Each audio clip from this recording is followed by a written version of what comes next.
Bonjour Quentin, vous êtes à l'origine du principe des bâtons descendeurs. Pourriez-vous, s'il vous plaît, nous en expliquer le principe? Oui, bonjour. Le principe des bâtons descendeurs, c'est que la poignée est mobile le long du corps du bâton et munie d'un frein. Alors elle peut bouger sur une amplitude, la poignée peut bouger sur une amplitude d'environ une cinquantaine de centimètres, et le freinage procure une résistance, un amorti, une sensation d'amorti qui fait qu'on a un amorti sur une grande amplitude, comme avec un amortisseur, mais un amortisseur qui est réglable en dureté instantanément et un amortisseur qui pèse rien de plus qu'un bâton classique et qui, en termes de complexité, de coût, reste très élémentaire. Et quelle est la différence de ces bâtons-là avec les bâtons de marche classiques?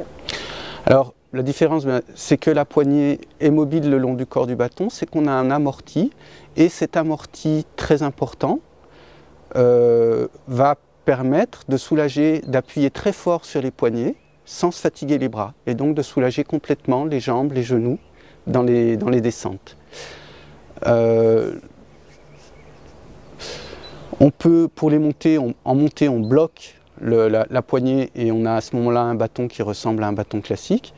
Mais dans la descente, on a cet amorti très important qui permet de se reposer.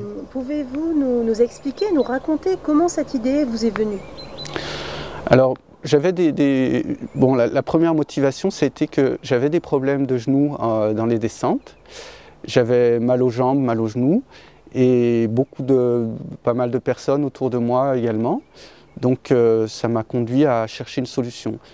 Un des éléments qui m'a mis sur la piste, c'était de penser, mais bon, quand on monte, il faut un moteur ou alors des muscles.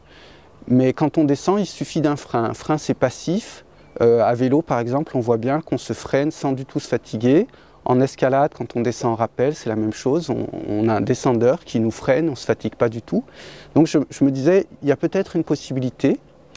Et j'en suis arrivé à la conclusion qu'en fait, il fallait simplement avoir un dispositif qui transforme l'énergie, parce qu'on a de l'énergie potentielle quand on est en haut de la montagne, et il faut la transformer en chaleur quand on descend. Donc ou bien ça se fait à l'intérieur du corps, c'est le cas quand on a des bâtons ordinaires ou quand on n'a pas de bâton, ou bien alors il faut un dispositif pour que ça se fasse à l'extérieur, et à ce moment-là c'est à l'extérieur qu'il y aura des frottements, de l'échauffement et de l'usure, plutôt que ce soit au niveau des muscles, au niveau des tendons, au niveau des articulations. Et qu'en est-il en fait de la commercialisation et de la diffusion de votre invention? Aujourd'hui, je recherche un fabricant qui voudrait être un partenaire pour se lancer dans la fabrication et la commercialisation de ces bâtons à grande échelle. Ça concerne à mon avis tout le marché du bâton de randonnée, parce que ces bâtons n'apportent que des avantages par rapport aux bâtons traditionnels.